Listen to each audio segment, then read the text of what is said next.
Good afternoon.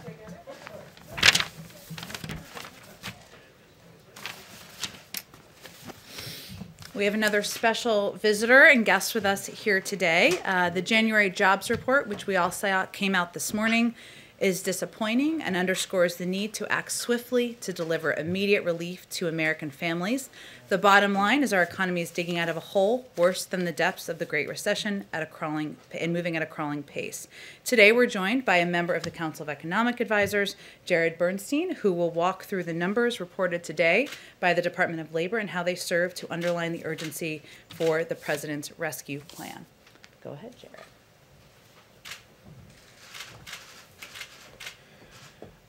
Thanks so much to Jen and the team for helping me be here today. This morning's employment report revealed a stall in the American job creation machine and underscores how precarious a situation our economy is in. The lack of job growth is a result of our failure to act appropriately in response to this immense dual crisis, and our economy and our families can't afford for us to fail to act once again. Strong relief is urgently and quickly needed to control the virus, get vaccine shots in arms, and finally launch a robust, equitable, and racially inclusive recovery. Getting to the numbers of the report, the economy added 49,000 jobs in January after losing 227,000 jobs in December. The three-month trend, I find it useful to smooth out these monthly numbers over a few months, and the three-month trend is a weak 29,000 jobs per month. Downward revisions to the data in November and December totaled 160,000, so those are negative revisions to those months' earlier reports. And the economy, as I mentioned, has averaged 29,000 jobs over the past 3 months. Now, if you compare that to the trend over the prior 3 months, that trend was closer to 1 million. So you see a really very significant downshift in the pace of job creation.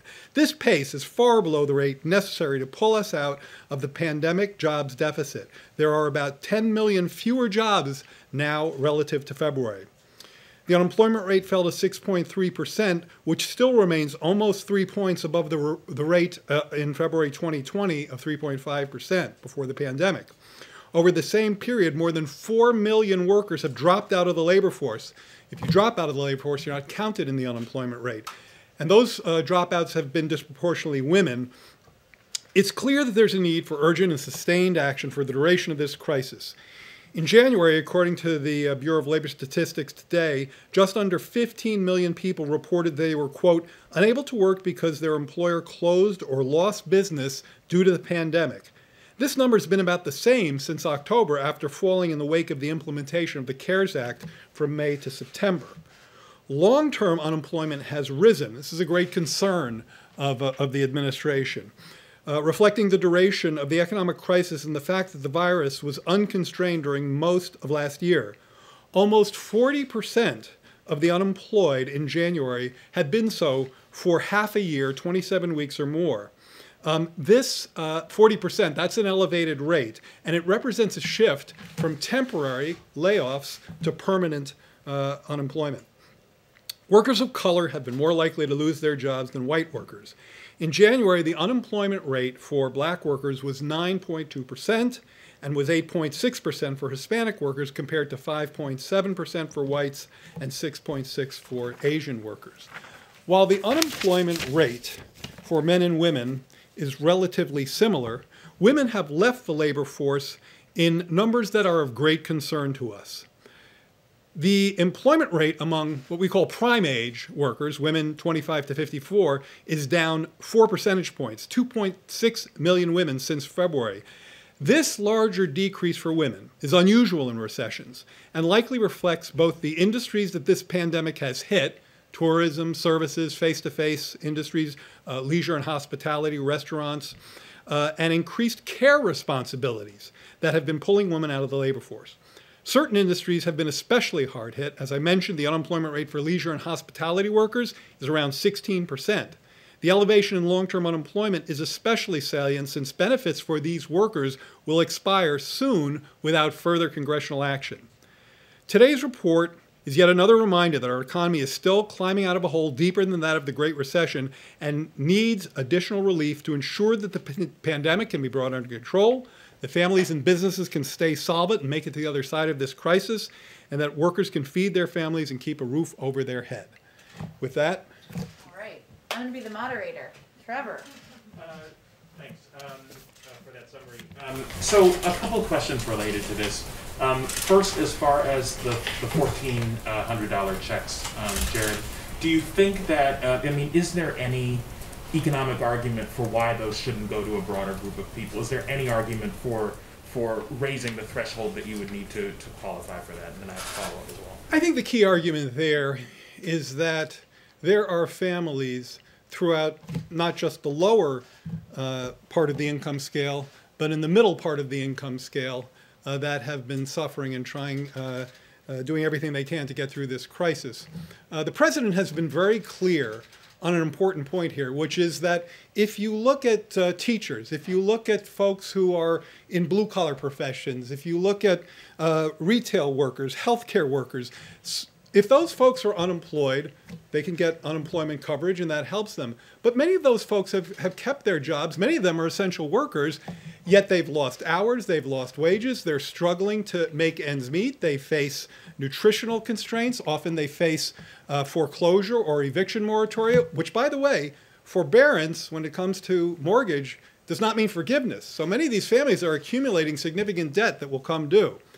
Now, in terms of the parameters, you've asked about this. Let's do just a little bit of wonky policy analysis, if that's okay. There are three parameters in play here when we're talking about the checks. There's the thresholds, where they come in. There's the level. The president has been firm on 1,400 as a level, which, plus the 600 gets you to 2,000. And then there's the phase out. And it's the phase out range that is that I would say is a variable under discussion in negotiations that are ongoing. There hasn't been a conclusion, but as the president has said, he is open to that discussion. But just as far as what is the economic argument for changing those phase-out numbers? Why shouldn't you just go with what you originally proposed? I think the argument is one that we've heard consistently from some critics, which say that those at the very top of the scale, when you get into the realm of, $300,000, I think has been mentioned. I think it's arguable that those folks don't need the checks.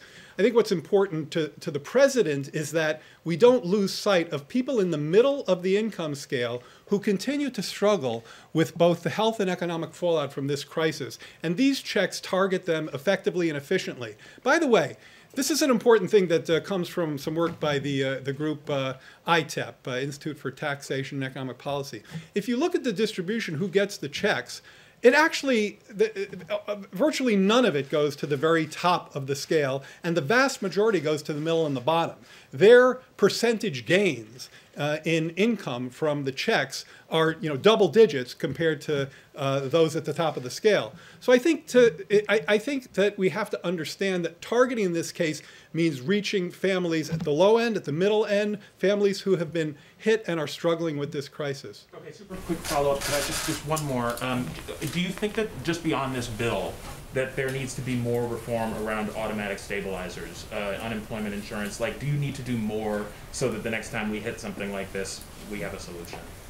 The president has on occasion talked about this point and said that if our automatic stabilizers are key to economic indicators or health indicators, that is a potentially useful policy advance. I know that Treasury Secretary Yellen has talked about that as well.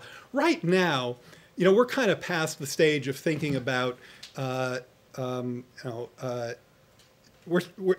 now, we're really at a point where we have a package that is calibrated to meet the urgency of the moment. And that's the American Rescue Plan. So that's what we want to focus on. There are all kinds of interesting policy discussions we could and should have, and I think that's one of them. But for now, what we need to do is get this package out there and meet the urgency of the moment. Thank you, and thanks for being here. I want to ask you about some of the criticism by one of your former colleagues, Larry Summers, of course, former top economic advisor to former President Barack Obama, former Treasury Secretary. He has acknowledged the bailout in 2009, by his own admission, he says didn't go far enough. But he says that this $1.9 trillion proposal is so big that it risks progressive priorities in the future and could potentially undermine the economy next year? Is the Biden administration going too big? No, I firmly would disagree with that contention. By the way, I wouldn't call the other thing a bailout. That was the Recovery Act, and I think that also was an effective measure. But I think that the idea now is that we have to hit back hard, we have to hit back strong if we're going to finally put this dual crisis of the pandemic and the economic pain that it has engendered behind us. With respect to Larry's point, I mean, one thing is just wrong, which is that our team is dismissive of inflationary risks. We've constantly argued that the risks of doing too little are far greater than the risk of going big, providing families and businesses with the relief they need to finally put this virus behind us. Second, I want to quote Fed Chair Jerome Powell, who strongly reiterated this view the other day, I think it was just a week or so ago, that inflationary risks are also asymmetric right now. When asked about this precise trade-off that you're asking me about, he said, and I'm quoting, "I'm much more worried about falling short of a complete recovery and losing people's careers and lives that they built because they don't get back to work in time. I'm more concerned about the damage that will do, not just to their lives, but to the United States economy, to the productive capacity of the economy. I'm more concerned about that than about the possibility which exists of higher inflation." So this is risk management. This is balancing risks. And in our view, the risks of doing too little are far greater than the risks of doing too much. And just one more question. The Senate moved forward with a measure that did not include an increase in the minimum wage. Has President Biden come to a determination that that's not going to be a part of the final package in order to get this passed, in order to get the Democratic support that he needs?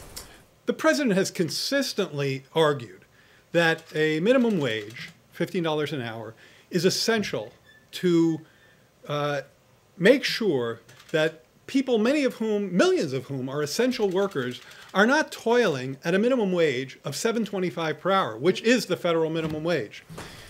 This idea that somehow, and I've heard this in many questions, this idea that the minimum wage is somehow orthogonal to this package makes no sense to me, because it is an efficient and effective way to raise the pay of people who are in the bottom end of this workforce, essential workers in retail trade, in healthcare, in sanitation, people who are keeping this economy going, but consistently undercompensated for Will it be a part of the final package?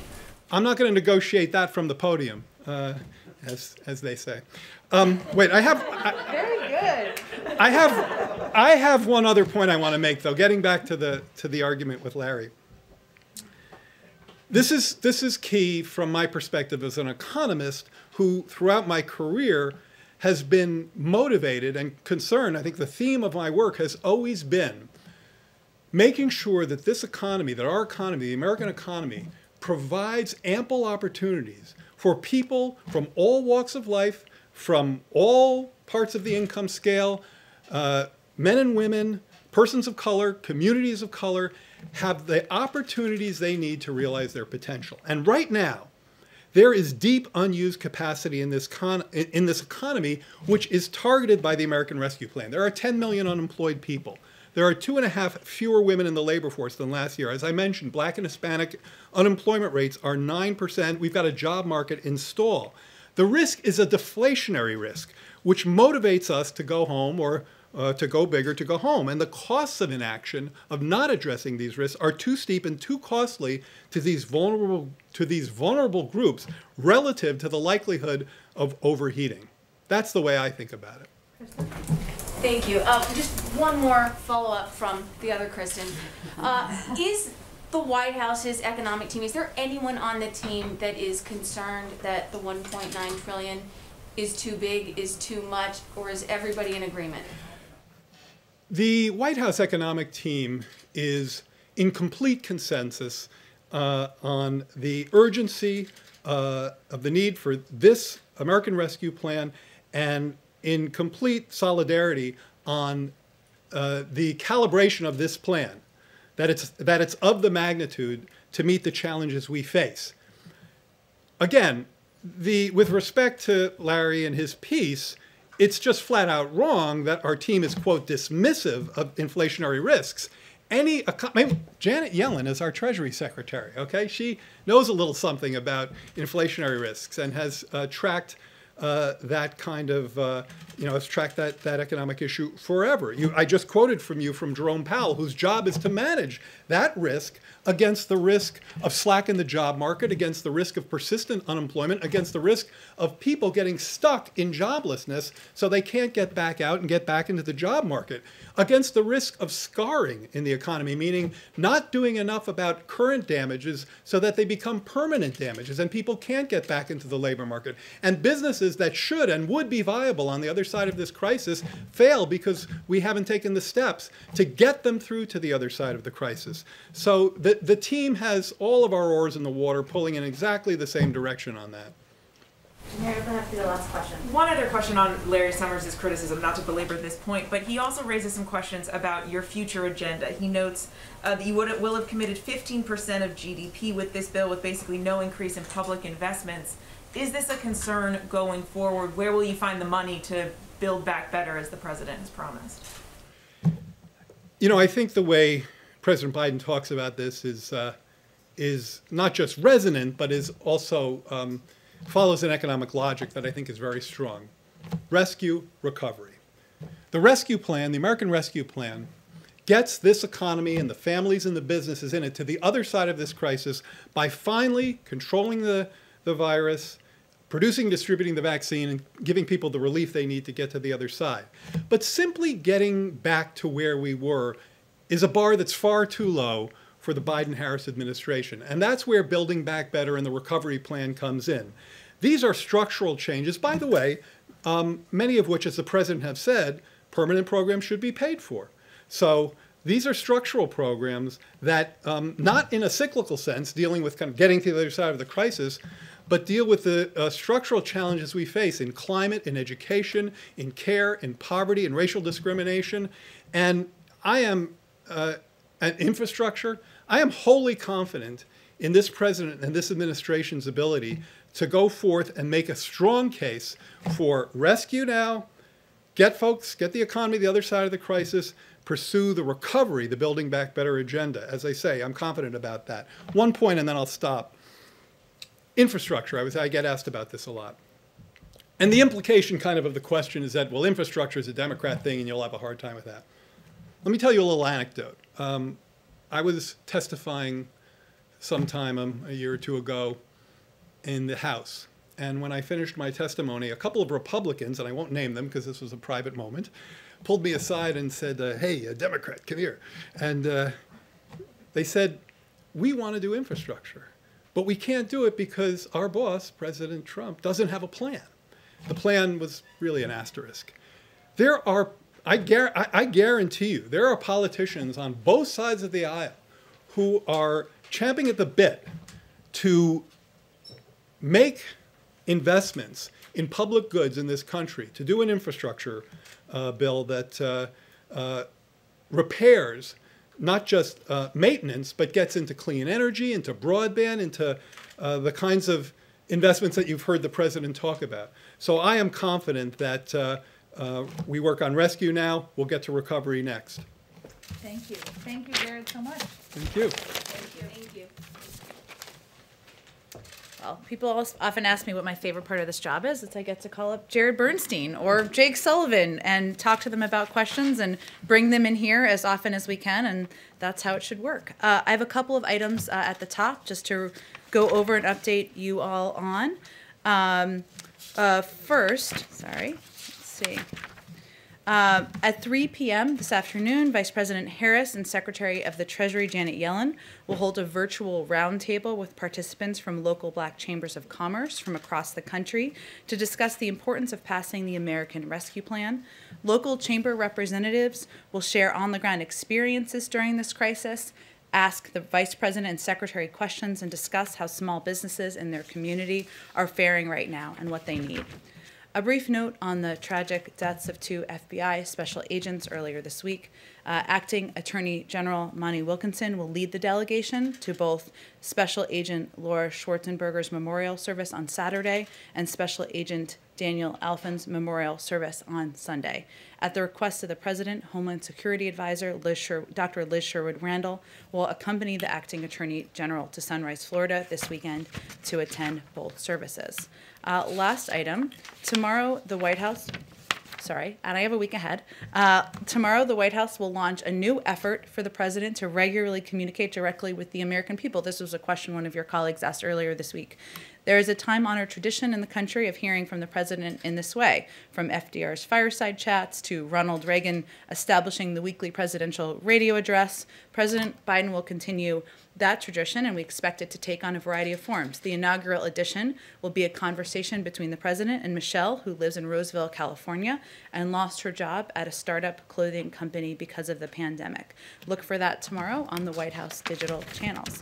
Finally, next week, the president will be focused on engaging with bipartisan groups on the American Rescue Plan and other key priorities, including current vaccine distribution and national security. On Monday, he will virtually tour a vaccination center. On Wednesday, he will visit the Pentagon to meet with the Secretary of Defense. And on Thursday, President Biden will visit the National Institutes of Health. So with that, Zeke. Thanks, Jen. A couple of quick questions for you. Why is the president going to Delaware this weekend? He is from Delaware and has a home there and is going to spend the weekend with his wife and family there. But the guidance from the Centers for Disease Control and Prevention, as you know, in the White House briefing just a couple of hours ago, was big X over airplanes. People should avoid travel. Is there an exception to that policy? Well, the key, Zeke, is ensuring that people don't take steps to make others vulnerable in our effort to get the pandemic under control. As you know, any president of the United States, Democrat or Republican, obviously takes Air Force One, a private plane, when they travel. Delaware is his home, and so he looks forward to spending the weekend there and some time with his family. Changing gears a little bit, we know that the president's been vaccinated. Has he been receiving regular tests for the coronavirus while he's been here at the White House? We haven't seen, since the transition, sort of an update on his testing. I'm happy to get back to you on that and provide you an update. He has, as you know, received his second vaccination, which was done in public. And then a follow-up question from a couple of weeks ago. You were asked about the president's policies towards federal executions. Does the president plan to put in place a blanket federal moratorium again? The president has spoken about his opposition to the death penalty in the past, but I don't have anything to predict for you or preview for you in terms of additional steps. And finally, just one last one, sorry, on the speech. It's okay. It's Friday. We've got to get it all out. There's a very different tone from the president. So when did the president recognize that continuing to negotiate with Republicans wasn't going to lead him anywhere, and they sort of had to embrace his proposal and get on board the train before it leaves the station? It seems the time for negotiation is over. It's now that the president's trying to get this thing passed. Well, I wouldn't say that's an accurate characterization of his view or the view of any of us. Just to note, even as the package is moving through a reconciliation process, there is a great deal of time. The process enables for time for negotiations through committee work, which will happen next week. And also the majority of reconciliation bills in the past have been bipartisan. And so we certainly are hopeful that there will be opportunities for amendments from Republicans, amendments from others across the board to be a part of this process moving forward. Go ahead, Kristen. Thanks, Jen. If I could actually just follow up with you and just read some of what President Biden said today. He said, if I have to choose between getting help right now to Americans who are hurting so badly and getting bogged down in a lengthy negotiation or compromising on a bill that's not up to the crisis, that's an easy choice. I'm going to help the American people who are hurting now. So has he resigned himself to the fact that he's going to have to use reconciliation and move forward without 60 votes from Republicans? Well, he would use reconciliation, right? Congress would use that process. It's a parliamentary procedure, and just in a bill becomes a law moment here.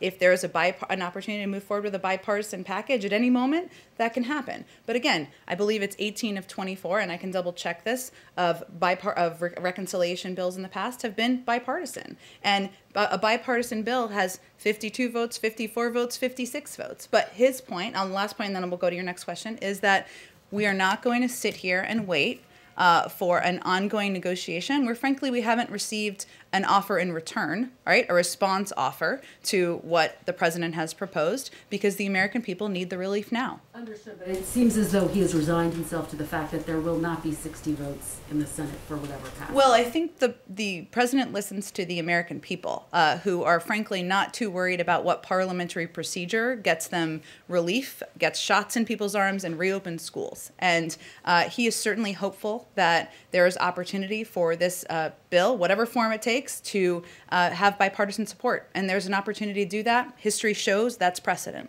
If I could ask you on foreign policy, there's going to be a principals meeting on Iran today.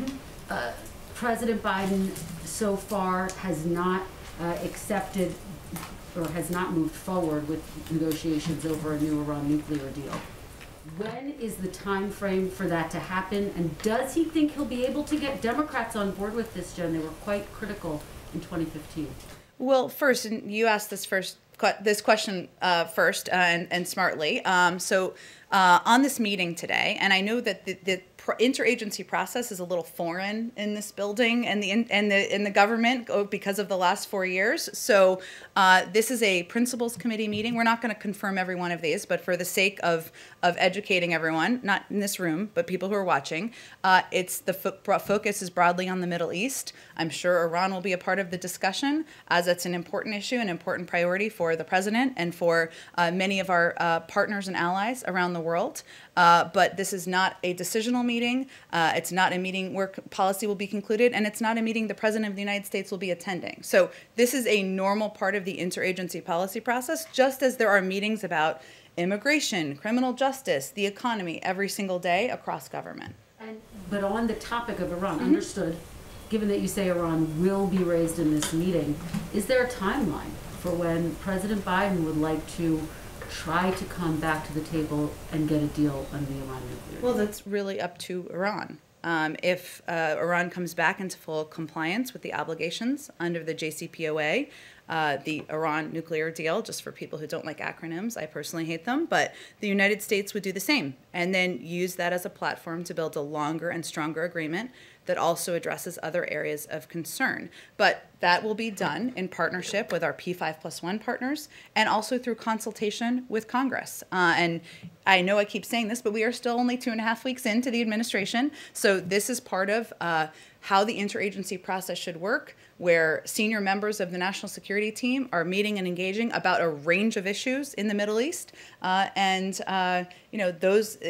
otherwise it's in Iran's court to comply. Go ahead. Thank you, Jen. One more foreign policy question. During President Biden's big foreign policy address yesterday, he didn't really mention Afghanistan. Why not? And where is he on the full withdrawal of U.S. troops from that country? Appreciate your question, because it was not meant to be a comprehensive foreign policy speech, and he will have a lot more to say about foreign policy and his approach to national security in the weeks ahead. But there were a lot of topics that weren't discussed because it wasn't designed to give the overarching Biden doctrine or give his comprehensive view on every issue globally, in part because there are interagency processes that will be ongoing. Consultations with our partners and allies are a key part of our policy development, as is consultations with members of Congress. So there's nothing I have in terms of an update as it relates to Afghanistan at this point in time, but he will have more to say on foreign policy in the weeks ahead. Okay. What is being done about, what is being done, what could be done to provide COVID testing to migrants at the border? Because right now the U.S. Customs and Border Protection is saying that they're having to catch and release some migrants without giving them any kind of COVID test before they're entering the community. So what is being done? What could be done? Are you suggesting they're letting people in across the border without testing them, or just tell me a little bit more about what what you're you're being released? They're having to, because of the executive order that the president signed earlier this week. Which executive? Which one? Rescinding President Trump's policy, which stopped catch and release. They're saying that they're having to release some migrants into the community before they know for sure that they do not have COVID, and they're worried that it could spread in the community. Is there anything being done at the federal level to make sure that this is not contributing to the spread of coronavirus in this country? Well, certainly the reason we've put in a number of protections in terms of travel and otherwise is to keep the American people safe. But I haven't seen that report. I can't validate the accuracy of it, but I'd certainly point you to the Department of Homeland Security for more specifics about what's happening at the border. Go ahead. Thank you. You continue to say that you're hopeful that Republicans will still get on board, that you can achieve bipartisanship. But we haven't seen any movement on the Republican side. The fundamental differences remain the same. What gives you hope and optimism that Republicans are suddenly going to come around here? Well, I think, one, the vast majority of the American people support this package that would bring relief to American families, that would get shots in the arms of the American people, and would help reopen schools. Those are not Democratic ideals. They're not Republican ideals. They are American ideals. So we still keep the door open to seek ideas to make the package stronger from any Republican or other Democrats who want to bring them forward. And given the president's remarks earlier and his change of tone, it does seem that he is now okay if this does happen just with Democratic support, despite those hopes and despite his calls for unity. Well, first of all, the president ran on unifying the country and putting forward ideas that would help address the crises we're facing. He didn't run on a promise to unite the Democratic and Republican Party into one party in Washington. This package has the vast majority of support from the American public. This is something that people want. They want to see it pass. They want these checks to get into communities. They want this funding to go to schools. They want more money for vaccine distribution. He is certainly not, I wouldn't draw that conclusion. He is somebody who is keeping the door open. He will remain engaged with Republicans in the days ahead. As you know from covering the Hill, there's still several steps in the process here to move it forward. We saw even some actions last night in Vote-A-Rama, which is my favorite term of the week, where there was bipartisan support for ensuring the checks were targeted. There was bipartisan, I know somebody asked a question about minimum wage earlier. There actually was bipartisan support on that, including from Senator Bernie Sanders, for making sure that it wasn't implemented immediately. There is bipartisan support for helping small businesses. There's disagreement, certainly on the size, but there is a shared view that the American people need relief, and it is our responsibility to keep the door open to any good ideas that come forward. And on the minimum wage, do you feel that this bill is your best shot at getting through a hike? Does it become more difficult going forward if you can't get it done now? I don't want to get ahead of where we are in the process, but the president believes that increasing the minimum wage is something that would help American families, and it is essential to helping people who are struggling, and something that workers certainly deserve. We will leave it to the Democrats and Republicans in Congress to see if this is possible through the parliamentary process of reconciliation.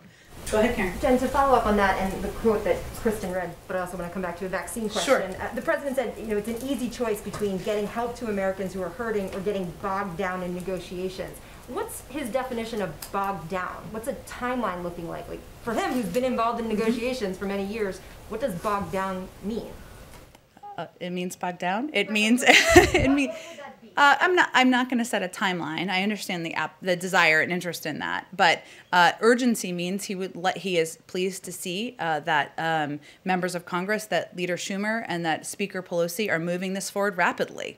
That there is fire under the bellies in the bellies of people in Congress to get this package through, move it through the process over the coming days and weeks. But that's up to them on the timeline. He just is going to continue to argue for urgency because the American people, until they know when they're going to get checks, until they know when schools are going to get funding, it's hard for them to plan. We know that there are timelines that are coming up. One, we're at the brink of spending out the package from December. $600 billion of that has already been spent out. And a lot of it is going to be spent out in the coming weeks.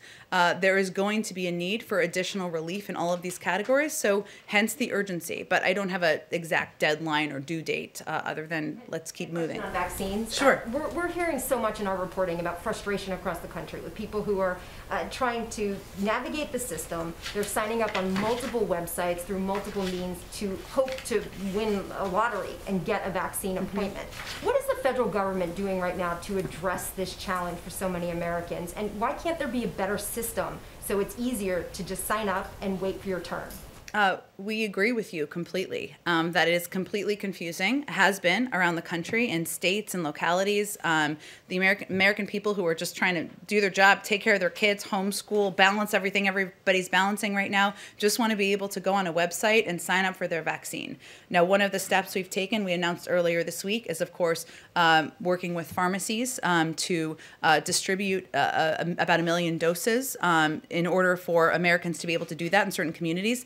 That's obviously that number is going to be increased over time. That's one way. There are large plans through FEMA to set up large vaccination sites. That is something that is starting to be underway this week. But our focus is very much on increasing communication, ensuring, exactly as you said, that the American people know how, when they can get their vaccine. And we fully agree. There's been a lack of communication, confusion, and we are trying to work out of that hole, but we're only 2.5 weeks in here. So it's in process. Could there be healthcare.gov, but for vaccines? Jeffrey Zients obviously has a lot of experience with that. Could you do a federalized system?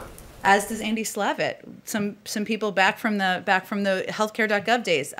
Look, I think there are a range of options under consideration. I have not heard them suggest that, but they are very open and discussing every day ways to make this more accessible, clearer to the American people, and they just want to do it in a way that's effective and efficient and reaches local communities where people are trying to get vaccinated.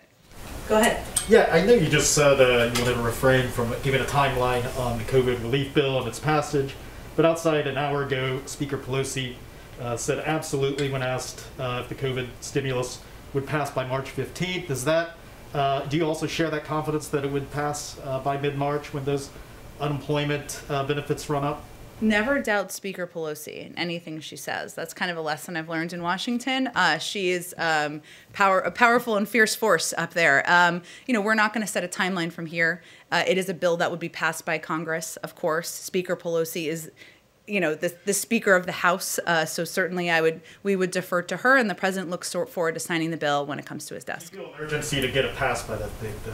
We feel an urgency to move it forward as quickly as possible. And I think what you're referring to is kind of the unemployment cliff that will hit in March. But certainly we would like to see action as quickly as possible, as we've been saying, but I'm not going to set a new deadline from here. Obviously, we're working closely with Speaker Pelosi and Leader Schumer, every day.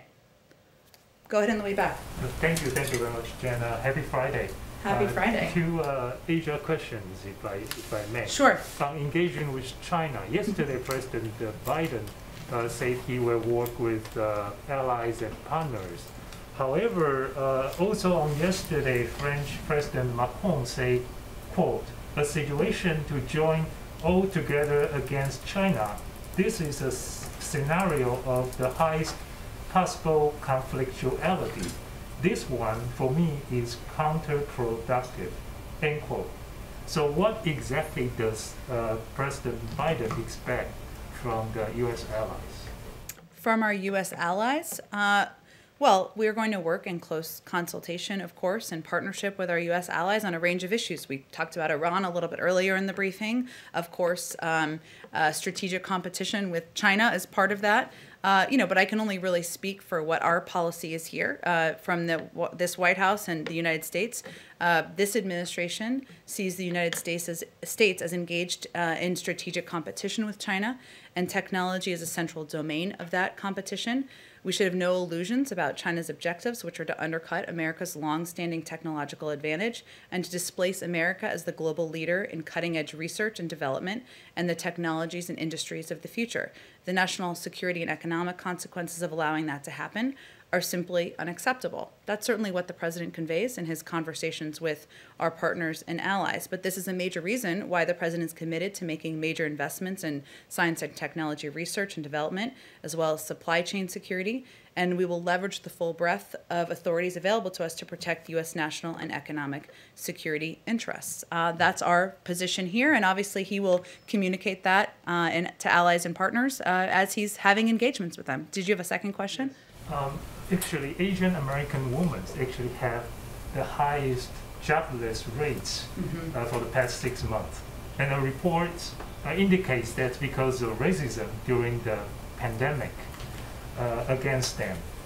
So other than signing the memo, what President Biden can do to reduce the racism against Asian Americans and help them to actually like find a job or to deal with their current situation.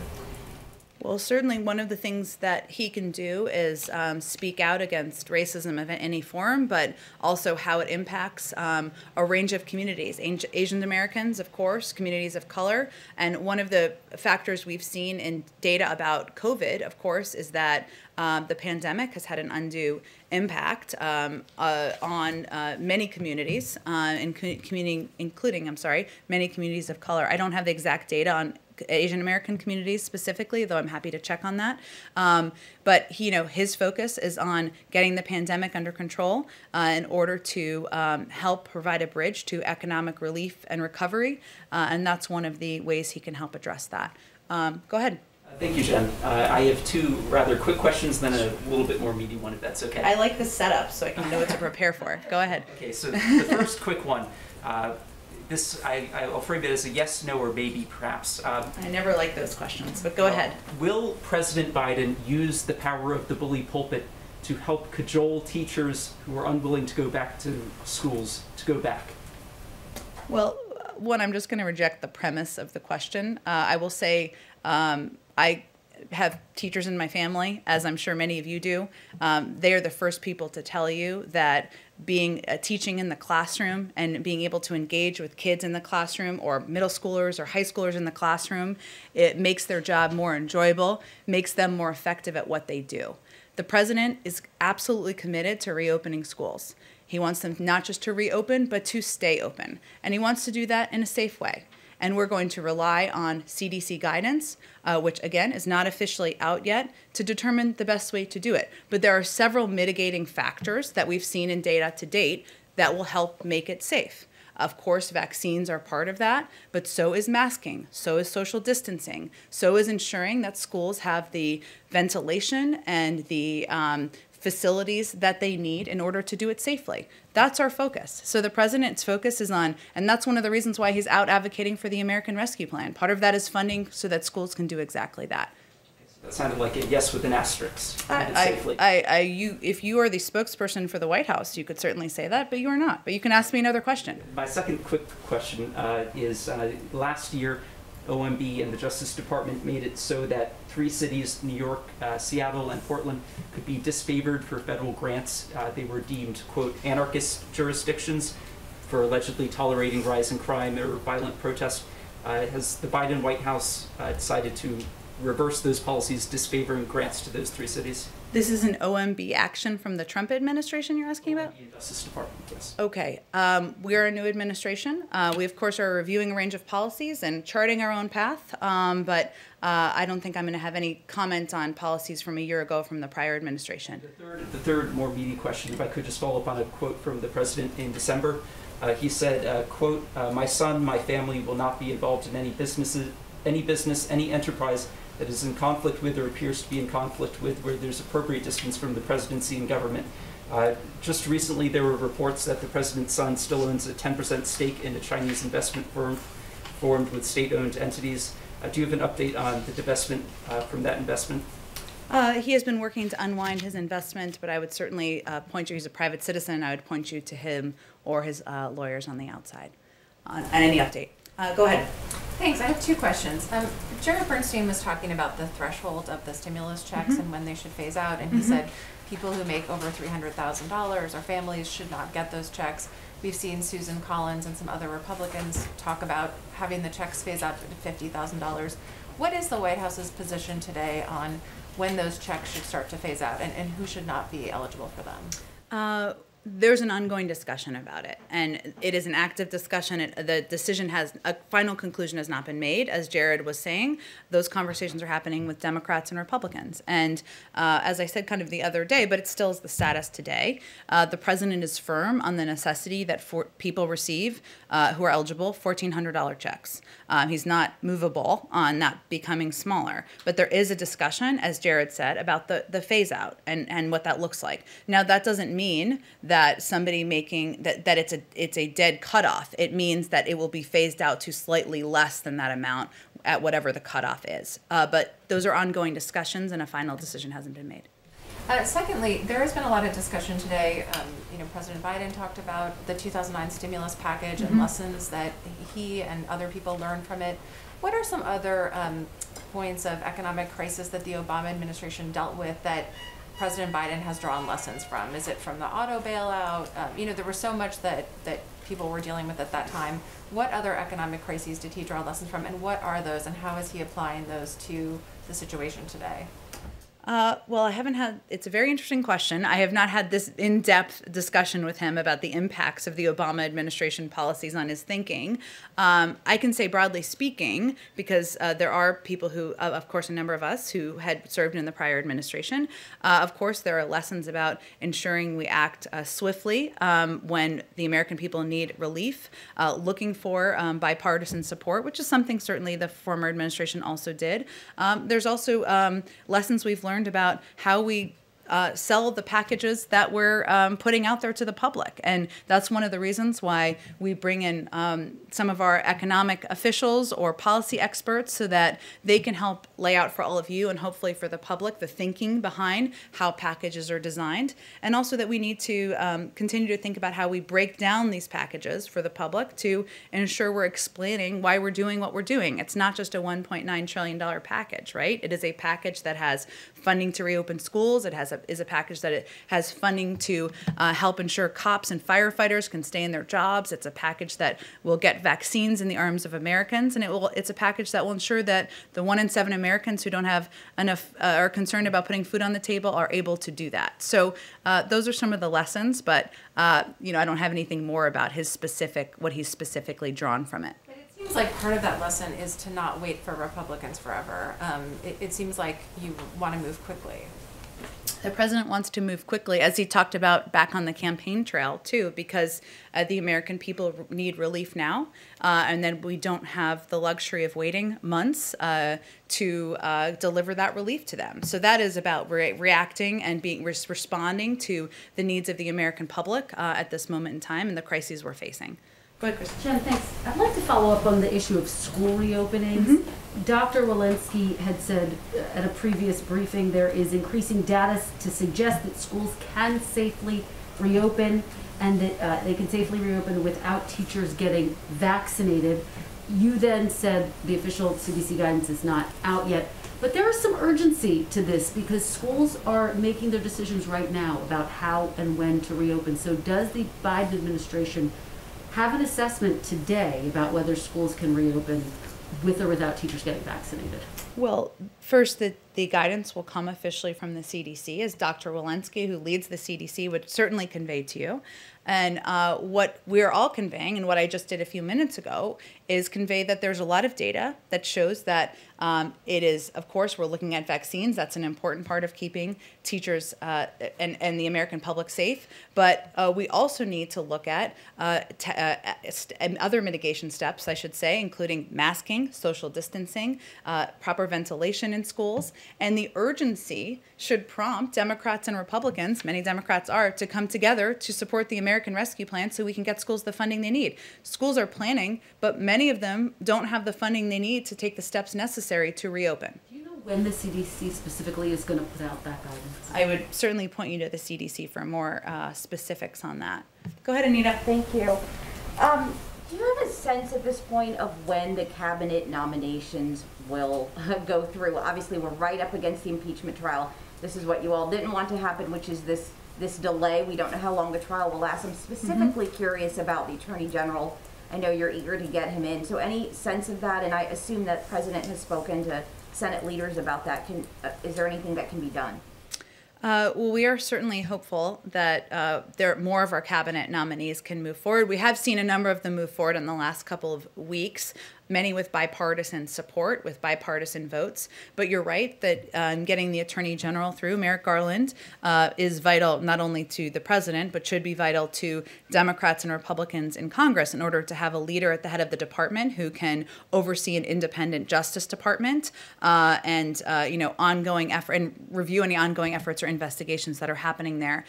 This is an issue broadly, the confirmations in general, he has raised in the past with members members of Congress, and certainly there's an understanding about the importance of having his people in place leading agencies, but I don't have anything specific for you to update on the timeline of an attorney general being confirmed. And just generally, there's sort of no specific timeline on when these might be done, just as soon as possible, no timeline? Certainly, Anita, as soon as possible. We are confident that the Senate can walk and chew gum at the same time. As you well know, there was a delay in part because of the need to agree on a power sharing agreement. Obviously, we're past that. And certainly, given many of the comments, including from many Senate Republicans about the qualifications of our Attorney General, the President's Attorney General nominee, and the value that I think and hope we all share to have an independent Justice Department, we're certainly hopeful they can move forward as quickly as possible. Really quick housekeeping, excuse me, sorry. Sure, go ahead. About next week. You mentioned a couple things that he's doing next week. One, on the Pentagon visit, should we be expecting speeches like we saw yesterday at these? I think Jake mentioned that he'll be doing a round of visits, so should we be expecting a speech at that event next week? That's a great question. I don't think we're fully cooked yet in the process. Certainly part of his effort is to thank civil servants and members of the military, of course, for the work they do every day protecting the American people. But in terms of what format the event will take, we're not quite there yet in our planning process. The other thing about next week, you mentioned a couple things, but you didn't mention meeting with members of Congress on the bill. I assume some of those meetings are going to happen next week. Can you tell us about any of those specific things? Will they come over here? Or? Well, many of them will be on recess. But he will be engaged, of course, continue to be engaged with members of Congress. Often those come together the day before or the night before, and we will, of course, keep you updated as those engagements happen or are planned for next week. Go ahead. So we know the President's doing an interview before the Super Bowl on Sunday. I mean, I'm guessing that's going to be an opportunity to reach a huge audience with your recovery plan. Mm-hmm. Is that going to be what he's going to use it for? And I guess also I'd like to know how will the President be watching the game and who he'll be rooting for? Who he'll be rooting for? Oh, boy. That's my first way to get hate mail from one part of the country. There's a division among our senior staff, I will admit, on this particular question, but I won't name names. The President will be watching the game in Delaware with his family, of course, his wife, Dr. Biden. In terms of the interview, and as you know, CBS is hosting the Super Bowl this year, and there's a long tradition of networks doing an interview with the President, so that will certainly be part of what you will see on Sunday. He, of course, that the anchor who is doing the interview will ask whatever the anchor wants to ask. That's how these things occur. But his objective is certainly to convey to the American people that he knows this time is difficult. He knows it requires a great deal of sacrifice. He's incredibly grateful to the healthcare workers, to the frontline workers, to people who are working every day to keep us safe. And hopefully he will have the opportunity to reiterate the measures that we can take. Masking, social distancing, of course, ensuring that people are getting the vaccine when they're eligible to get the vaccine, and update the public on his efforts to do exactly that. If I might just ask a second one for a colleague who can't be here because Sure. of COVID restrictions, from Brian Karem of Playboy. We saw a break with Saudi policy yesterday in the Middle East. So will the Biden administration openly condemn or implement sanctions against the Saudi government for the death of Washington Post writer Jamal Khashoggi? So first, let me say and reiterate that murder of Jamal Khashoggi was a horrific crime. We are prepared to release an unclassified report with full transparency for Congress. This is the law, and we'll follow the law. Of course, the Office of the Director of National Intelligence would have further details, and I would refer you to them for additional specifics. We, of course, expect Saudi Arabia to improve its record on human rights. That includes releasing political prisoners, such as women's rights advocates for Saudi jails. We're encouraged by the release yesterday of 2 dual national American Saudi citizens. We hope to see further progress over the next coming months. And as noted in a couple of areas we've talked about, there's an ongoing review, of course, of our policies. You saw the President make an announcement yesterday about our engagement in Yemen, which of course is directly connected. But again, there'll be ongoing discussions and reviews by our national security team, and I don't have any policy decisions to read out for you or predict for you at this point in time.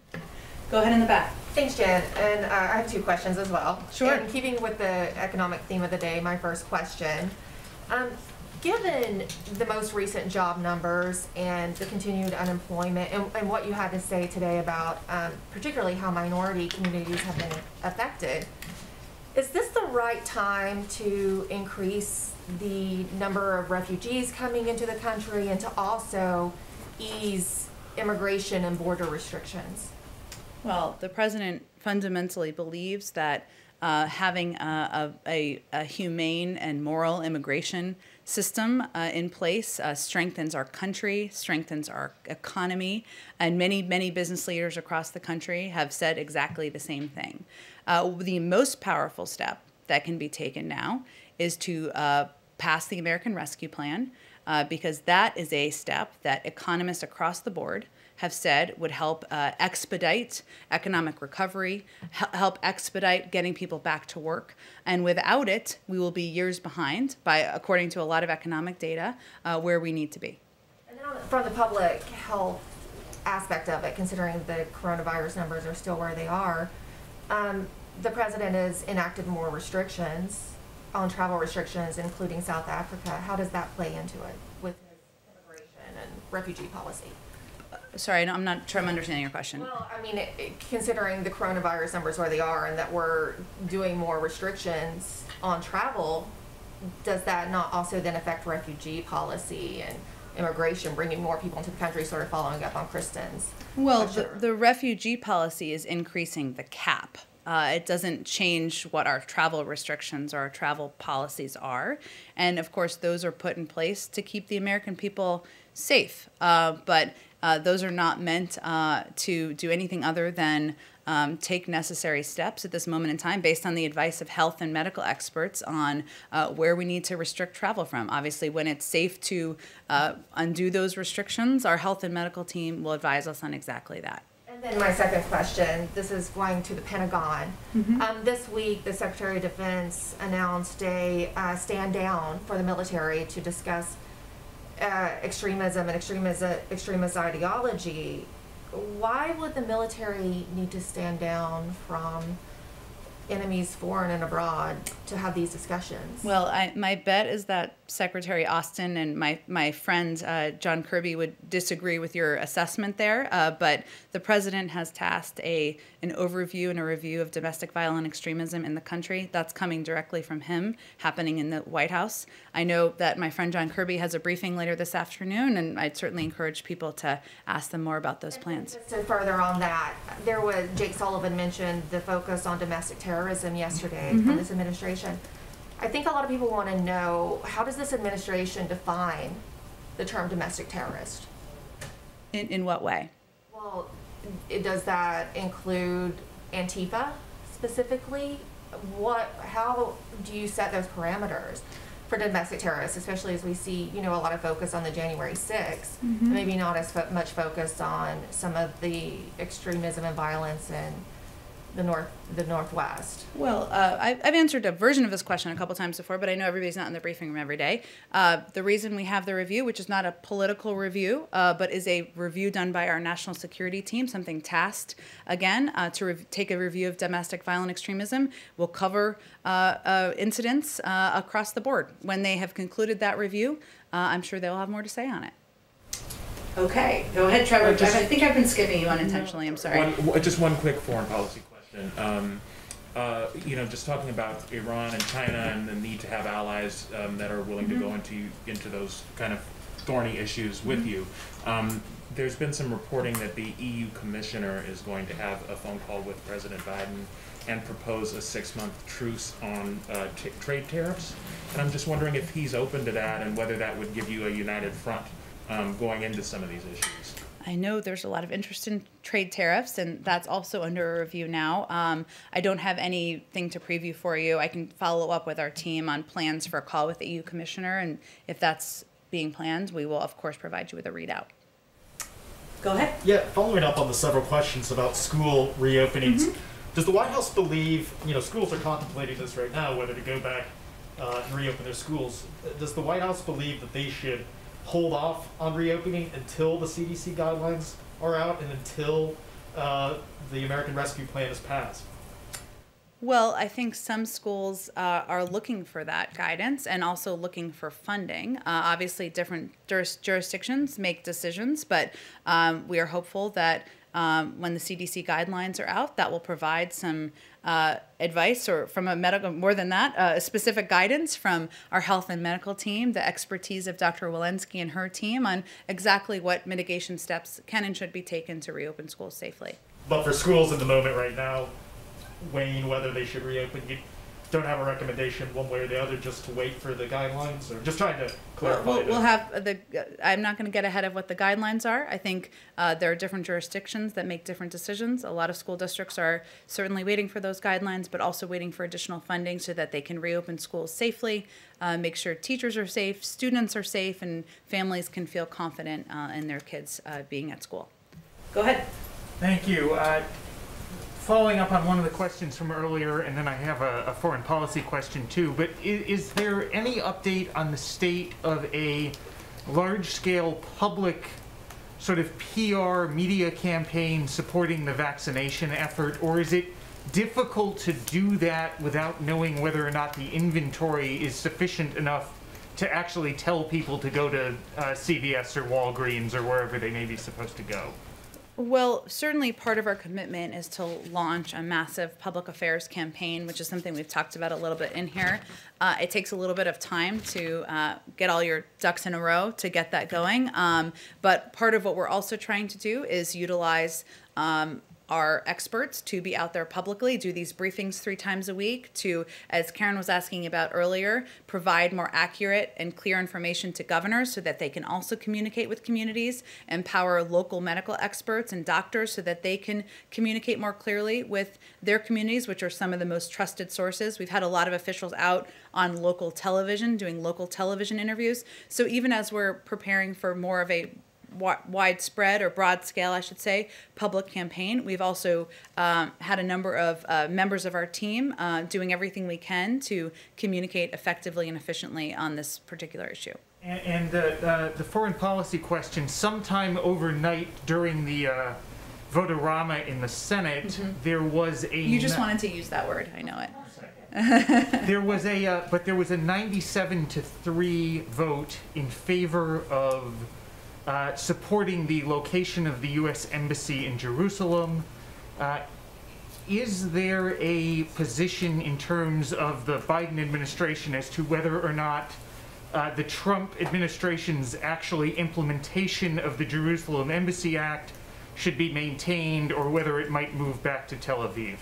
It's a great question. I have not talked to our national security team about it. I will venture to do that and circle back with you directly. Thank you. Thank you, everyone. Happy Friday. Thank you.